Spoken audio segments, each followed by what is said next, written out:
जो कुछ भी हुआ है इस राजा और विनीत के झगड़े की वजह से हुआ है। दोनों की झगड़े की वजह से सर इतने लोगों की जान चली गई। राजा को नए वेंटिलेटर का इंतजाम तुरंत करना चाहिए था। सर इन मरीजों के परिवार वालों में से 3 लोग ऐसे हैं जिन्होंने केमिकल इंजीनियरिंग की है। अच्छा 3 लोग, तो फिर उनकी कुंडली निकालो, देखते हैं।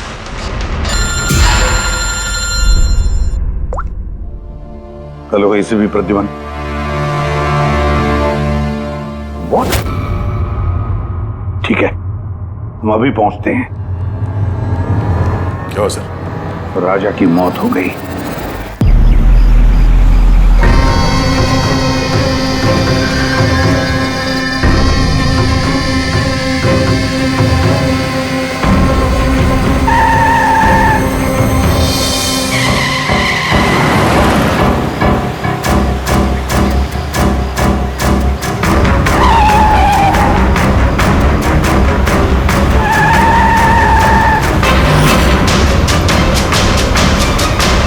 चलती गाड़ी में सोना अच्छी बात नहीं है।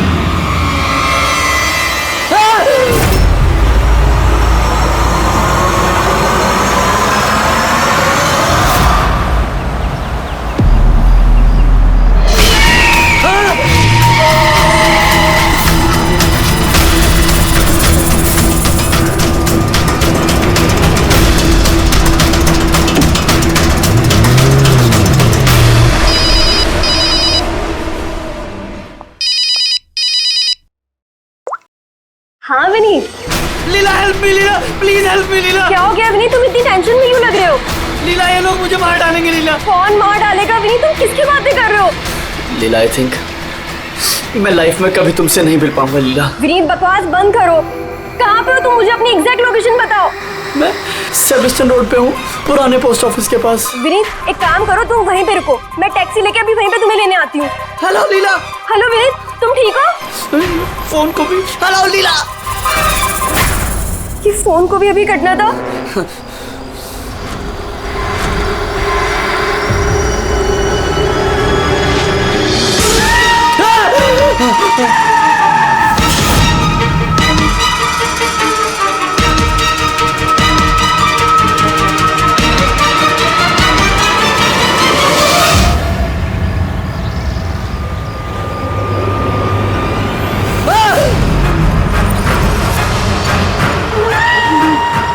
भगवान प्लीज हेल्प मी, मुझे मेरे घर तक पहुंचा दो प्लीज।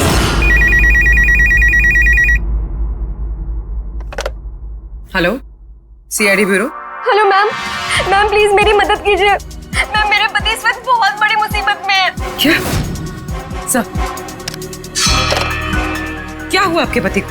मैम उनकी जान खतरे में है, कोई उन्हें मारना चाहता है। मैम प्लीज उन्हें बचा लीजिए प्लीज। क्या वो इस वक्त आपके साथ है? नहीं मैम, मैम वो इस वक्त अपनी गाड़ी में है। वो सेबेस्टियन रोड के पास जो पुराना वाला पोस्ट ऑफिस है वहाँ पे। अच्छा सुनिए मैम, देखिए हमारे 2 ऑफिसर्स उसी एरिया में हैं। आप हमें आपकी गाड़ी का डिटेल दीजिए। व्हाइट बैक्स्टर है और गाड़ी का नंबर है 2536। मैम आप उन्हें बचा तो लेंगे ना? आप फिक्र मत कीजिए, आपके पति को कुछ नहीं होगा। ओके पूर्वी, अभिजीत को फोन करो, उसे गाड़ी की डिटेल्स दे दो और उससे बोलो कि अर्जेंट है।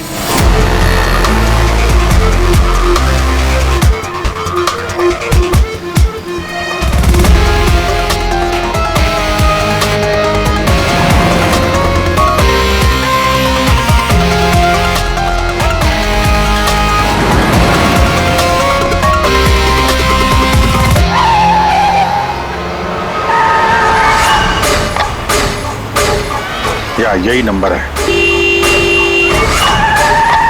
ये गाड़ी ऐसे क्यों चला रहा है? ये तो एक्सीडेंट कर देगा।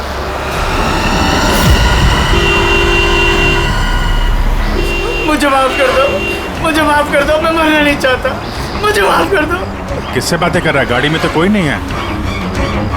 अरे विनीत किससे बात कर रहा है? गाड़ी में कोई नहीं है। अंधे हो तुम लोग, तुम्हें दिखाई नहीं दे रहा? इतने सारे लोग मुझे बुला रहे हैं। कर क्या रहा है ये? मुझे माफ कर दो, मैं मरना नहीं चाहता। पागल हो गया लगता है। विनीत, विनीत, विनीत, तुम्हारी जान को खतरा हो सकता है, रुक जाओ।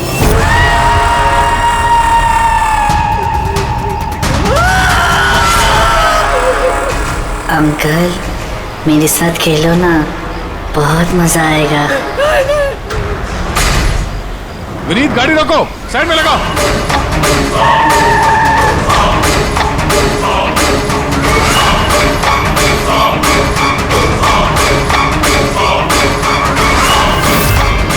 रुक जाओ विनीत, विनीत।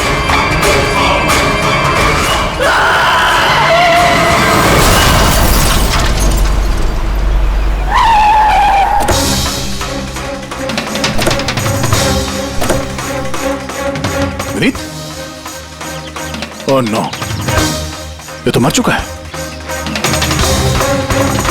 स्मेल है।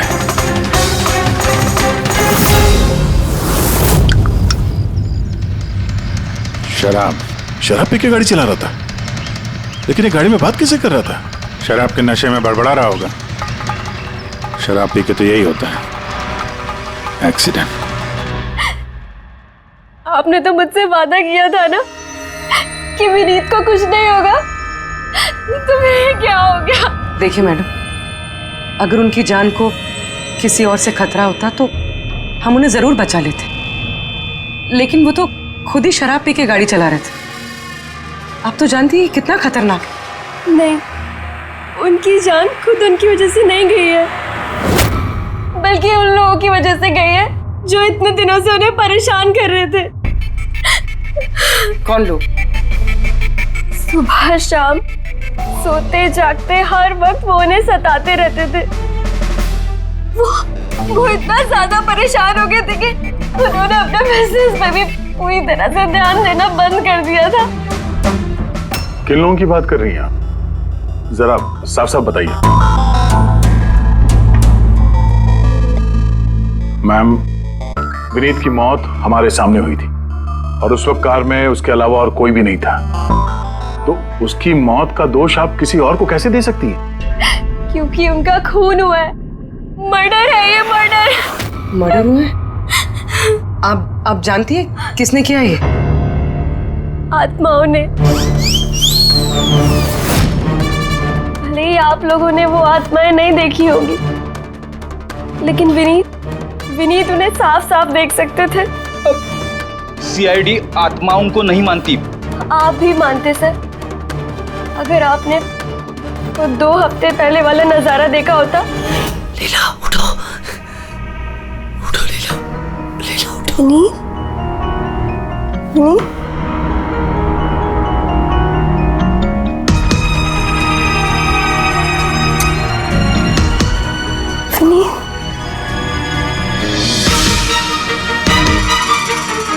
विनीत, लीला, क्या हुआ विनीत? वहाँ देखो, कबर्ड के ऊपर। क्या है वहाँ विनीत? लीला, कबर्ड के ऊपर मुझे घूर रहा है। लीला, मुझे सोने नहीं दे रहा। विनीत, वहाँ पे कुछ नहीं है, कुछ नहीं है वहाँ पे। तुमने ना जरूर कोई बुरा सपना देखा है। चलो आगे सो जाओ। मैंने कोई सपना नहीं देखा और वो देखो अभी भी घूर रहा है और तुमको दिख क्यों नहीं रहा यार? विनीत, वहाँ पे कुछ नहीं है। तबीयत ठीक नहीं है विनीत, तुम आगे सो जाओ। चलो, कुछ नहीं है विनीत, मैंने ना बुरा सपना देखा इसलिए ये सब हो रहा है। सॉरी सॉरी, मुझे माफ कर दो प्लीज। एक मिनट, ये विनीत किस चीज के लिए माफी मांग रहा था? ये तो मुझे भी नहीं पता सर। विनीत काम क्या करता था? सर, उनकी कंपनी हॉस्पिटल्स में मेडिकल इक्विपमेंट सप्लाई करती थी। आप श्योर है कि वो विनीत का खून आत्मा नहीं किया? सर, मुझे पहले तो नहीं लगता था, क्योंकि ना तो मैंने कभी कोई आत्मा देखी थी और नहीं कभी मैंने उनकी आवाज सुनी थी। लेकिन बाद में मुझे विनीत की बातों पे यकीन होने लगा कि वो सच कहता था।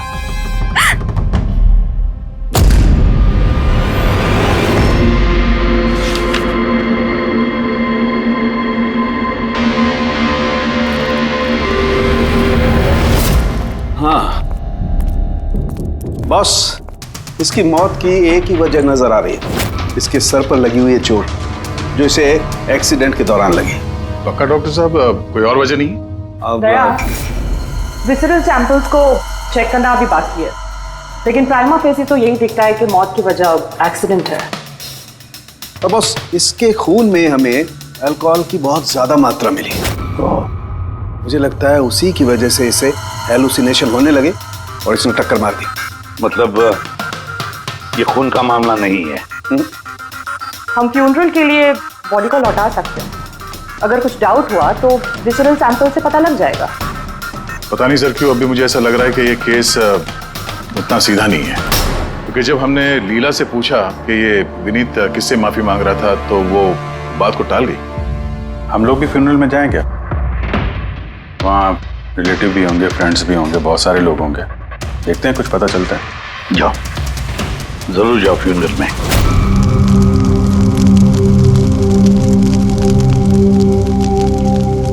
अच्छा हुआ मर गया, ऐसे गलत लोगों के साथ ऐसा ही होना चाहिए।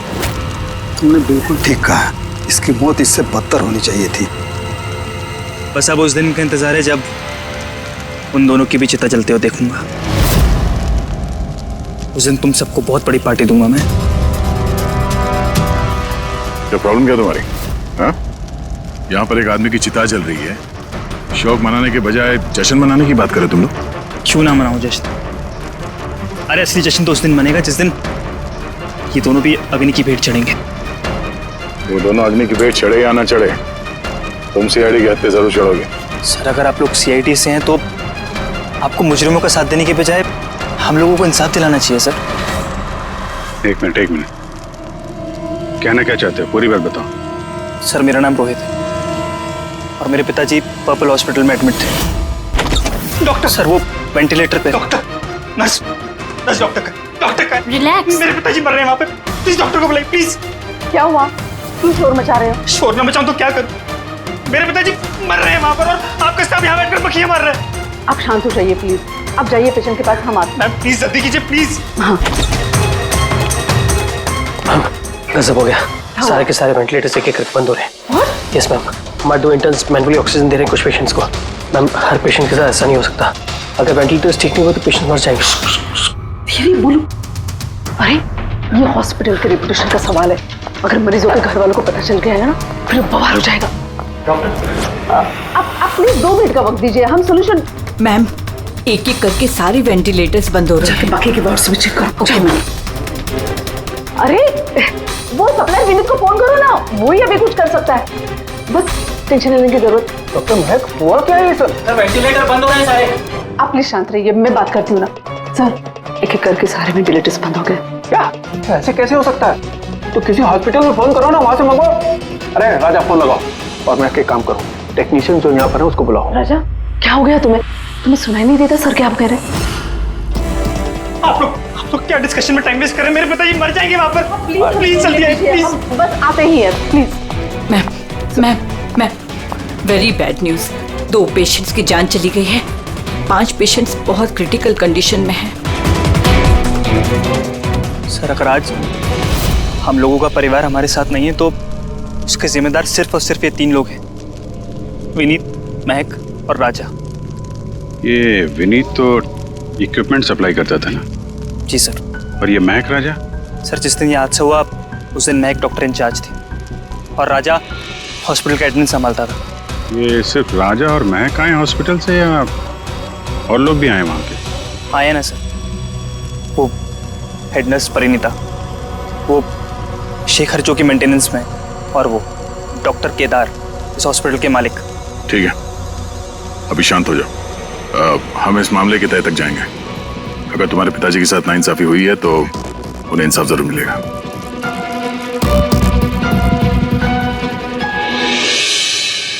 समझ में आया कि ये विनीत माफी क्यों मांग रहा था। मुझे माफ कर दो, मैं मरना नहीं चाहता, मुझे माफ कर दो। और ये भी समझ में आ रहा है कि विनीत की मौत से इतने लोग खुश क्यों हैं। यानी विनीत की मौत का जिम्मेदार कोई भी हो सकता है। अब विनीत के बाद खूनी का अगला निशाना ये महक और राजा हो सकते हैं।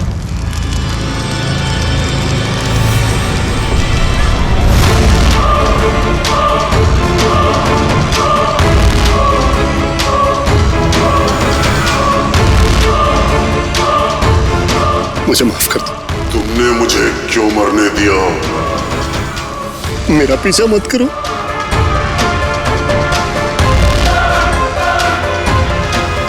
ये बात किससे कर रहा है? मेरा पीछा मत करो। उन्हीं काल्पनिक लोगों से जिससे विनीत बात कर रहा था। शायद ही तू मुझे बचा सकती थी, जो मरने दिया मुझे। और तुम भी मरने के लिए तैयार हो जाओ। और ये महक भी सहमी से लग रही है। छोड़ो, छोड़ो मुझे, छोड़ो मुझे, आग में मत खींचो। मेरी कोई गलती नहीं है। छोड़ो, छोड़ो, छोड़ो, छोड़ो मुझे, छोड़ो, छोड़ो, मत खींचो मुझे आग में। छोड़ो, क्या कर रहे हो? इधर आओ। क्या कर रहे हो यार? हैं? मैं बस परेशान हूँ, इसमें आप लोग क्या कर सकते हैं? मुझे खुद ही निपटना होगा अपनी परेशानी से। आप इधर आओ, थोड़ा दूर हट जाओ इधर से। तो बहुत सारे लोग हैं जो विनीत की मौत की खबर सुनकर खुश हो गए हैं। हाँ सर, और अब वो महक और राजा की मौत की खबर सुनना चाहते हैं। राजा और महक, इनका बर्ताव भी कुछ नॉर्मल नहीं लग रहा था सर। काफी डरे डरे से लग रहे थे, विनीत की तरह। सर, विसरल सैंपल्स की रिपोर्ट आ गई है। ग्रेट। कोई गड़बड़ है? हाँ, एक आम इंसान का खून जितना लाल होता है, विनीत का खून उससे बहुत ज्यादा लाल था। ओह, अब समझ में आया कि विनीत को आत्माएं क्यों नजर आ रही थी। क्यों सर? पूर्वी, जब इंसान का खून जरूरत से ज्यादा लाल हो तो इसका मतलब ये होता है कि वो इंसान बहुत ज्यादा लंबे समय तक कार्बन कंपाउंड के संपर्क में रहा, और इस कार्बन कंपाउंड की वजह से ही उसे हेलुसिनेशन आते हैं, जबरदस्त किस्म के। तो मतलब किसी ने जानबूझकर विनीत को इस कार्बन कंपाउंड के संपर्क में लाया हो, जिसकी वजह से विनीत की दिमागी हालत खराब हो गई, जो उसकी मौत का कारण भी बन गई। सर, खूनी को ये कार्बन कंपाउंड मिला कहां से होगा? हमारे आसपास हर जगह कार्बन कंपाउंड फैला हुआ है। मॉडर्न जिंदगी में हम जितनी भी मशीनों का इस्तेमाल करते हैं, वो सब की सब, लगभग सब की सब कार्बन कंपाउंड निकालती हैं। हाँ, कोई भी मशीनों के साथ छेड़खानी करके ऐसी साजिश कर सकता है। तो कार में बैठने के ठीक पहले विनीत ऐसे किसी केमिकल के संपर्क में आया होगा, इसकी वजह से उसे ये हेलुसिनेशन वगैरह हो रहे थे। बिल्कुल बॉस, गाड़ी के एग्जॉस्ट सिस्टम को चेक करना चाहिए, गड़बड़ वही हुई है।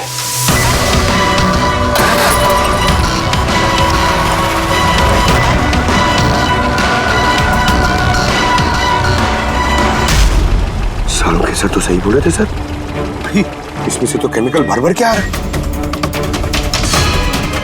एक बात तो पक्की है पंकज, आत्मा कोई नहीं थी। हाँ सर, इसका मतलब अब खूनी के निशाने पे दो लोग हैं, राजा और महक।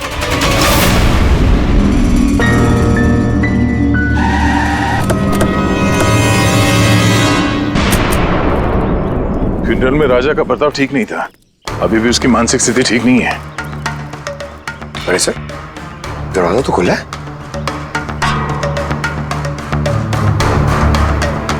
ये खूनी राजा तक पहुंच तो नहीं गया? ये क्या माहौल है? कैंडल्स,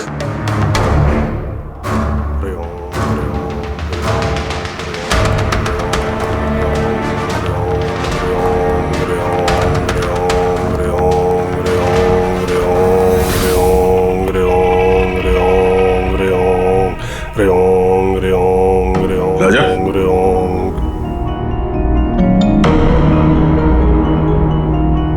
आप ठीक हो? कौन है आप लोग? सीआईडी।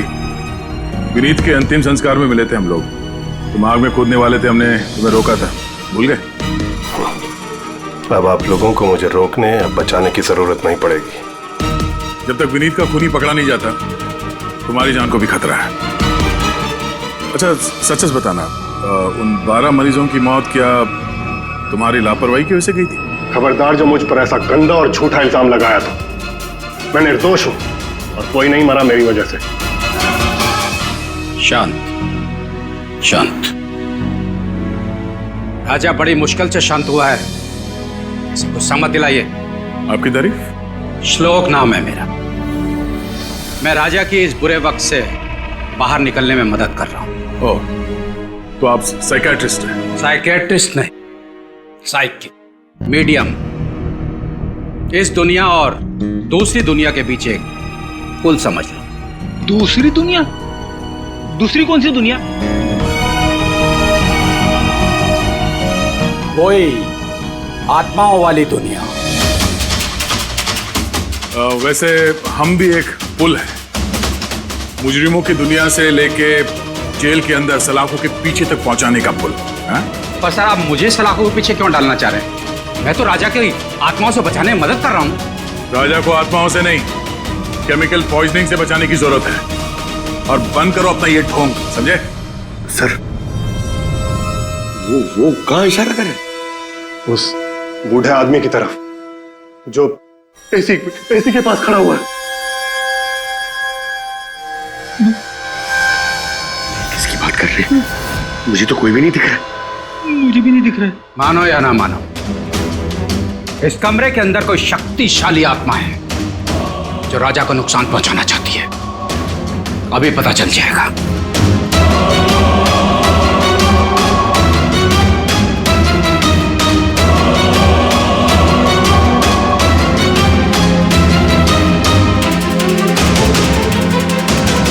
मीटर से आत्मा देखेंगे?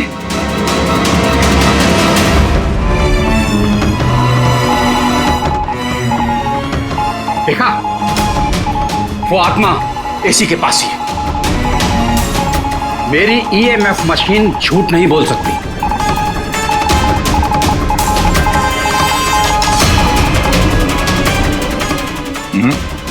और हमारा भी ये मीटर गलत नहीं हो सकता, समझे? रेडी? लगता है राजा को कार्बन कंपाउंड का असर उसकी गाड़ी से ही हुआ है। एक काम करो, ये मीटर ले जाओ, उसकी कार चेक करो। रेडी? पंकज, बताओ महक, विनीत के फ्यूनरल पे क्या देखा तुम? मैंने किसी को नहीं देखा, कुछ भी नहीं देखा। झूठ मत बोलो। अगर कुछ नहीं देखा तो वहां से डर के भागे क्यों? मैं झूठ नहीं बोल रही हूँ, मैंने सच में किसी को नहीं देखा। अच्छा, अस्पताल में जो 12 मौतें हुई थी, क्या वो तुम्हारी लापरवाही की वजह से हुई थी? मेरी लापरवाही की वजह से? देखिए, मुझसे जो कुछ बन पड़ता है मैंने सब कुछ किया। मैंने डॉक्टर केदार से भी बात की, लेकिन उन्होंने कुछ एक्शन लिया ही नहीं, तो मैं और क्या करती? अच्छा, तो फिर इसमें डॉक्टर केदार की गलती है? उनसे भी ज्यादा गलती है उस राजा की। उसे चेक कर लेना चाहिए था कि वेंटिलेटर्स ठीक से काम कर रहे हैं या नहीं, उनके वक्त रहते सर्विसिंग हो रही है या नहीं। तो फिर राजा दोषी है? राजा और विनीत दोनों। विनीत को भी हमें वेंटिलेटर सप्लाई करने से पहले देख लेना चाहिए था कि वो कहीं खराब तो नहीं है। आखिर कितनी जानें टिकी थी उस वेंटिलेटर्स पे? लगता है राजा और विनीत के लिए तुम्हारे अंदर काफी कड़वाहट है। विनीत की मौत से तो बहुत खुश होगी तुम। ये कैसी बातें कर रही है आप? बिल्कुल भी नहीं। मैं एक डॉक्टर हूँ और मेरा काम पेशेंट्स की जान बचाना है। किसी की मौत से मैं कैसे खुश हो सकती हूँ?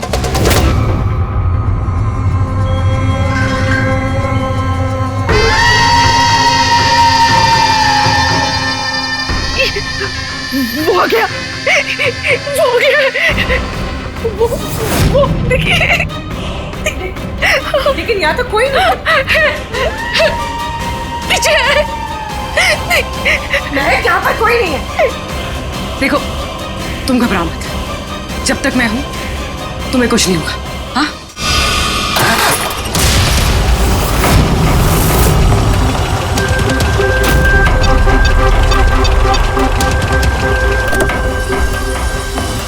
कार के एसी में तो कार्बन कंपाउंड नहीं है। घर के अंदर देखते, चलो।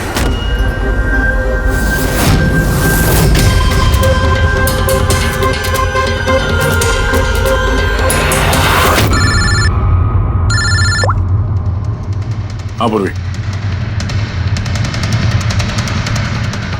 महक के घर पे कोई केमिकल नहीं मिला? ठीक है, जब तक वो खूनी पकड़ा नहीं जाता तुम उसके साथ ही रहो, ठीक है? सर, हाँ, कार्बन कंपाउंड यहाँ पे भी नहीं है। कहीं कोई केमिकल नहीं मिलेगा। विज्ञान की दुनिया और केमिकल की दुनिया के अलावा भी कोई दूसरी दुनिया है, मानो या ना मानो। चुप, वो बंद। और जब तक बोलने को नहीं कहा जाए मुंह खोलना नहीं। राजा जी, आपको डरने की कोई जरूरत नहीं है। हम लोग हैं यहाँ पर, जब तक वो खूनी पकड़ा नहीं जाता सीआईडी आपके साथ ही रहेगी। मुझे सीआईडी की जरूरत नहीं है, ये है ना मेरी सुरक्षा करने के लिए। यार ये कैसे हो सकता है? ना राजा के घर में केमिकल मिला, ना महक के घर में केमिकल मिला, कैसे हो सकता है? सर, हमने राजा के घर को अच्छी तरह से चेक किया, एक एक कोना देखा, गाड़ी भी चेक की, कहीं कुछ नहीं मिला। हाँ मगर दया, अगर कोई केमिकल का इस्तेमाल ही नहीं हुआ है तो फिर राजा और महक को हेलुसिनेशन हुए कैसे? कोई तो वजह होनी चाहिए। और सर, जिस तरीके से विनीत के कार के एसी में केमिकल का इस्तेमाल किया गया है, ये किसी नौसिखिया का काम नहीं लगता है, तो कोई एक्सपर्ट। एक काम करते हैं, बनने वालों के घरों में देखो, शायद कोई ऐसा आदमी हो जो केमिकल्स के बारे में अच्छी जानकारी रखता हो, कोई केमिकल्स में एक्सपर्ट। और हाँ, हॉस्पिटल के उस स्टाफ को बुलाओ, चीफ नर्स जो है ना, हेड नर्स परिणीता, फिर हेड टेक्नीशियन शेखर और मालिक केदार, तीनों को बुलाओ। सर देखते हैं।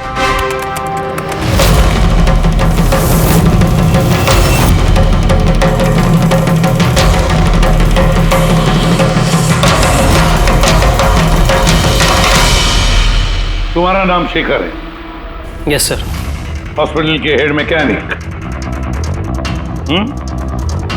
मेन टेक्नीशियन, मतलब हॉस्पिटल में जब भी किसी मशीनरी में प्रॉब्लम्स आ जाते तो पहले तुम्हें पता चलता है। जी हाँ सर। तो हॉस्पिटल के वेंटिलेटर्स खराब हो गए थे, ये तुम्हें पता नहीं था? सर पहले से पता था। तो फिर किया कुछ नहीं क्यों? बताया क्यों नहीं किसे? हाँ सर, इसमें मेरी कोई गलती नहीं है। तो फिर किसकी गलती?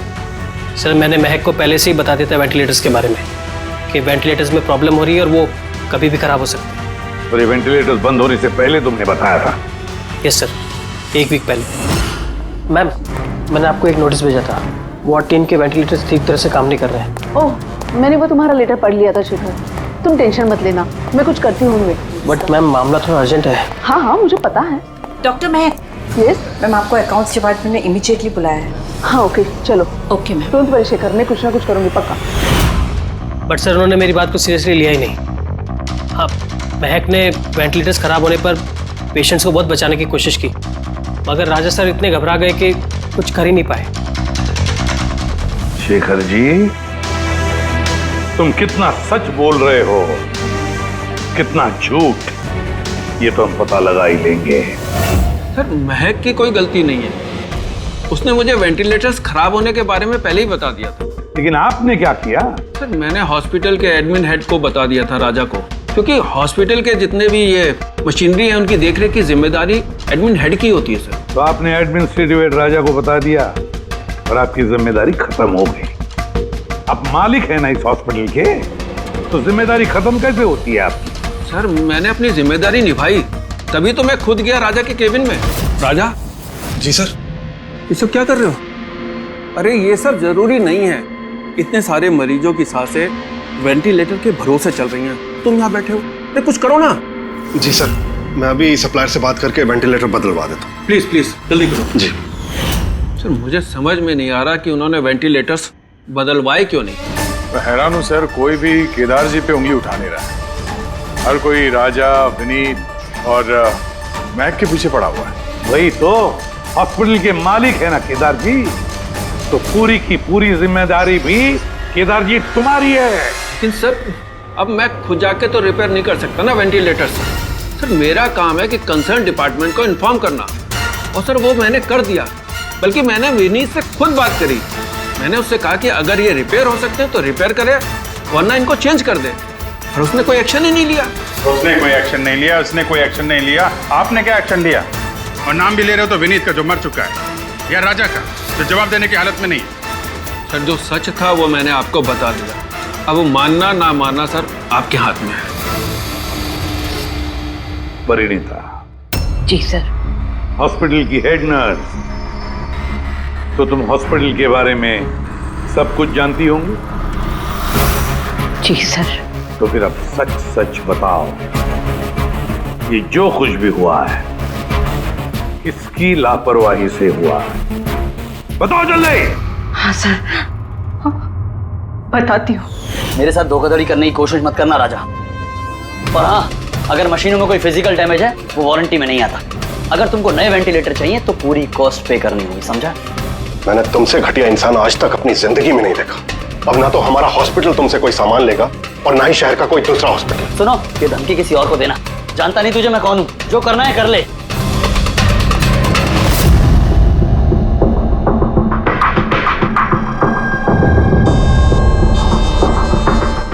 ये जो कुछ भी हुआ है इस राजा और विनीत के झगड़े की वजह से हुआ है। दोनों की झगड़े की वजह से सर इतने लोगों की जान चली गई। राजा को नए वेंटिलेटर का इंतजाम तुरंत करना चाहिए था। सर, इन मरीजों के परिवार वालों में से 3 लोग ऐसे हैं जिन्होंने केमिकल इंजीनियरिंग की है। अच्छा, 3 लोग? तो फिर उनकी कुंडली निकालो, देखते हैं।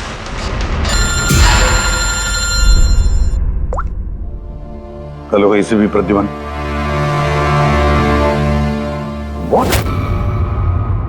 ठीक है, हम अभी पहुंचते हैं। क्या हो सर? राजा की मौत हो गई।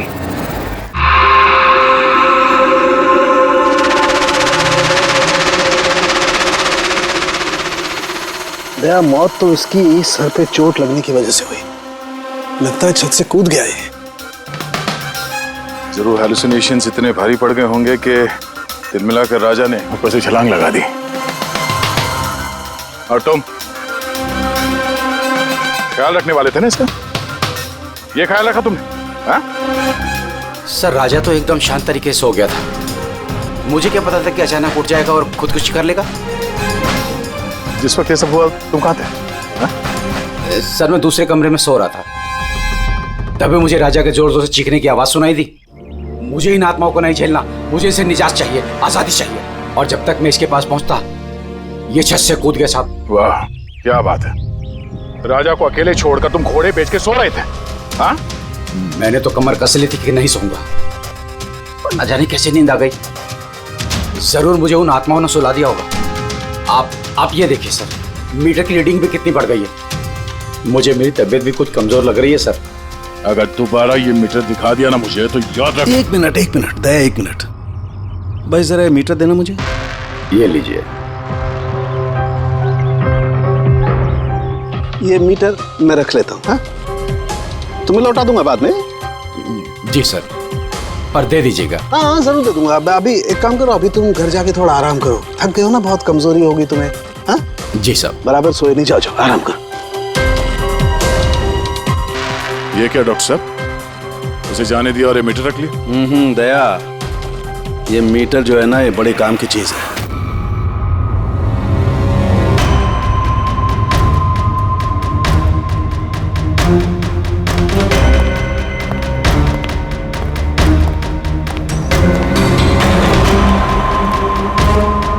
इस रूम में चेक करता हूं।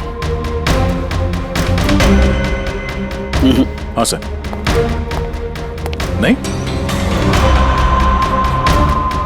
ऊपर चलते हैं।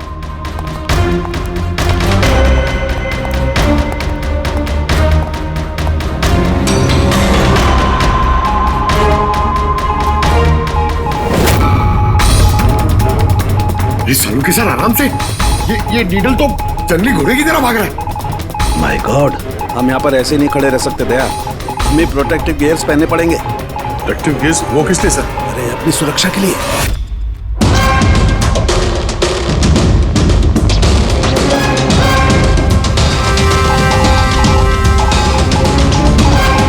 ये देखो, सबसे ज्यादा मीटर रीडिंग यहीं पर है, इस एसी के नीचे। मतलब सर वो वहाँ। पंकज, खबरदार जो आत्मा का नाम भी लिया तो। सर, ये मीटर किस तरफ इशारा कर रहा है? बताता हूँ। बाहर चलो।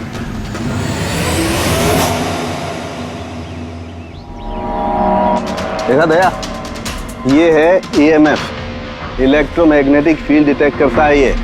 Electromagnetic fields? ये तो आजकल सभी इलेक्ट्रॉनिक अप्लायंसेस में होता है सर, टीवी, फ्रिज, एसी में। बिल्कुल दया, लेकिन उन अप्लायंसेस का EMF हिडन होता है, छिपा हुआ होता है, ताकि लोगों पर बुरा असर ना हो। कैसा बुरा असर? तो इसकी वजह से लोगों को नौशिया हो सकता है, जी घबरा सकता है, बेचैनी हो सकती है, और अगर ज्यादा देर तक संपर्क में रहे तो हेलुसिनेशन होना भी कोई बड़ी बात नहीं है। ओह, मतलब राजा को ये हेलुसिनेशन किसी केमिकल की वजह से नहीं हुआ है, अपने घर के इलेक्ट्रॉनिक अप्लायंसेस की वजह से हुआ है, क्योंकि उसका वो EMF ढका हुआ नहीं था। बिल्कुल। इसका मतलब है सर किसी ने ये जानबूझ के छेड़छाड़ की है इसमें। हो सकता है दया, वैसे ही राजा को अंदर से पछतावा महसूस हो रहा था, दुखी था बेचारा कि वो मरीजों को बचा नहीं पाया, इसीलिए हेलुसिनेशन उसे पछतावे के रूप में दिखाई देने लगे। शायद इसी पछतावे की वजह से इस विनीत की भी मौत हो गई। बिल्कुल, और वो अशोक, उससे भी कमजोरी इसीलिए महसूस हो रही थी क्योंकि वो भी काफी देर तक इस EMF के संपर्क में था। यहाँ पे वो कार्बन कंपाउंड नहीं मिला घर में। मिलेंगे कैसे थे? क्योंकि यहाँ तो EMF का इस्तेमाल हो रहा था, और सबसे ज्यादा रीडिंग मुझे बेडरूम के AC में मिली। इसका मतलब बेडरूम के AC में छेड़छाड़ हुई। फिर तो उस महक के घर में भी EMF। ओह नो, हमें तुरंत पूरी को इन्फॉर्म करना होगा।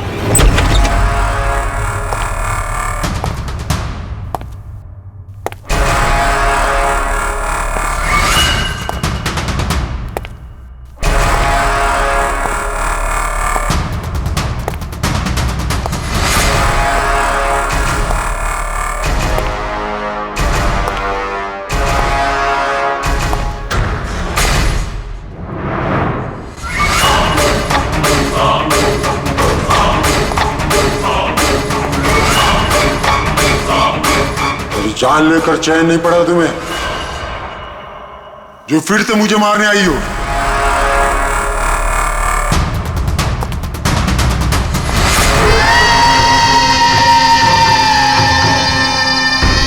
तुम? मैंने तुम्हें सेल्फ डिफेंस में मारा था, और वैसे भी तुम एक मुजरिम हो। क्या मुजरिम के घर परिवार नहीं होते? तुम्हारी वजह से मेरी बेटी अनाथ हो गई, और ये खून देख रही हो, सब तुम्हारी वजह से। आज मैं तुम्हें नहीं छोड़ूंगा। देखो, मेरे पास मत आना, मैं मार दूंगा। आज मैं तुम्हें नहीं छोड़ूंगा। मेरे पास मत आना, मैं कहती हूँ मार दूंगी। मैं कहती हूँ मेरे पास मत आना, मार दूंगी। क्या कर रही तुम? छोड़ो से। सर, आदमी। क्या? सर, यहाँ पे। सर रोकिए इसे, ये मुझे मारना चाहती है। पहले यहाँ से बाहर निकली, जल्दी, आउट ऑफ हियर, प्लीज, जल्दी, फास्ट। ये हैं वो तीन लोग जिनका संबंध केमिकल इंजीनियरिंग से है। सुहास, दीपक और किशोर। खूनी इनमें से कोई भी हो सकता है। नहीं अभिजीत, कार के AC में केमिकल फिक्स करना अलग बात है, और इलेक्ट्रोमैग्नेटिक फील्ड को इतनी होशियारी के साथ इस्तेमाल करना अलग बात है। मुझे लगता है ये कोई ऐसा आदमी है जिसे साइंस की, मेडिकल साइंस की बहुत अच्छी जानकारी है, या तो कोई डॉक्टर या कोई साइंटिस्ट। जिसने भी किया उसने पूरा बंदोबस्त किया था इस इलेक्ट्रोमैग्नेटिक फील्ड का, कि ये महक और राजा दोनों कायम के लिए उस EMF के असर में रहे हैं। हो सकता है जब ये दोनों हॉस्पिटल में अपना काम कर रहे थे तब भी ये EMF वहां पर प्रेजेंट था। तो फिर सर शायद हॉस्पिटल के किसी मशीन के साथ भी छेड़छाड़ की गई होगी। बिल्कुल दया, बिल्कुल। और ये करने वाला वही है, हॉस्पिटल का अंदर वाला। तो ये वो जगह है जहाँ पे महक और राजा बैठा करते थे? जी हाँ। और कौन कौन आ जा सकता था इस कमरे में? सर, सिर्फ स्टाफ वालों को अंदर जाने की परमिशन थी, वो भी अगर कोई काम हो तो। मतलब बाहर का कोई आदमी यहाँ नहीं आ सकता? नहीं सर, यहाँ तक कि मरीजों को भी अंदर जाने की इजाजत नहीं थी। उसका मतलब तो ये हुआ कि स्टाफ का ही कोई है, मतलब आप में से कोई एक खूनी है। ये आप कैसे कह सकते हैं? ये हम नहीं कह रहे हैं, ये EMF मशीन कह रही है जिसने हमें सब कुछ बता दिया है। और इस EMF मशीन के हिसाब से इस AC के साथ छेड़छाड़ की गई थी। इसका मतलब है राजा और महक को मारने की कोशिश की गई थी, मगर बेचारा राजा मारा गया। AC के साथ छेड़छाड़? क्या कह रहे हैं आप लोग? हमें तो कुछ समझ में नहीं आ रहा। ये बात इस कमरे में मौजूद वही इंसान समझ सकता है जो खुद खूनी है। और वो आज यहाँ एक प्रोटेक्टिव गियर पहन के आया है ताकि इलेक्ट्रोमैग्नेटिक फ्रीक्वेंसी से उसे कोई नुकसान ना हो। क्यों? कौन है वो?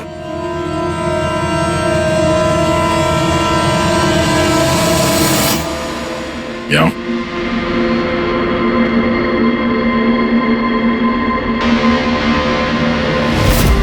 फैशन सेंस तो बहुत अच्छा है तुम्हारा शेखर। कपड़े के अंदर ये सुरक्षा कवच। तुम्हारे सारे पत्ते खुल चुके हैं शेखर। हमने तुम्हारे बारे में सब कुछ पता लगा लिया है। तुम ही यहाँ पे सिर्फ ऐसे टेक्नीशियन हो जो एसी के साथ छेड़छाड़ कर सकते हैं। अब जल्दी बताओ, क्यों किया तुमने ऐसा? हाँ, मैंने किया ये सब। और क्या गलत किया अगर मैंने महक, विनीत और राजा पे इल्जाम लगाया तो? इन लोगों की वजह से 12 मरीजों की मौत हुई जो मुझसे देखा नहीं गया। अब मैंने सोचा कि इन लोगों को भी वैसी ही मौत मिलनी चाहिए जैसे उन 12 मरीजों को मिली। इसलिए मैंने EMF और कार्बन कंपाउंड के जहर का इस्तेमाल किया ताकि इन लोगों को ऐसी मौत दे सकूं। मौत नहीं, एक भयानक मौत। और ये मेरा इंसाफ था। इंसाफ करने का हक सिर्फ कानून को है, किसी और को नहीं, समझे? तुम जानते थे उस केमिकल के इस्तेमाल से उन लोगों को हैलुसिनेशन होगा। वो मरे हुए मरीज उन्हें सामने दिखाई देंगे जिसकी वजह से वो पागल हो जाएंगे। क्यों? और मैं अपने मकसद में कामयाब भी हुआ। जैसी मैं मौत चाहता था वैसी ही मौत विनीत और राजा को मिली। मगर अफसोस, महक को आपने एंड मोमेंट पे बचा। कामयाब तो तुम तब होते जब बिना कोई जुर्म किए उन्हें उनके अंजाम तक पहुंचाते। क्या फर्क रह गया तुम में और उन दोनों में? अब तुम भी एक हत्यारे हो। तुम्हें क्या सजा मिलेगी इसका फैसला तो अब अदालत ही करेगी।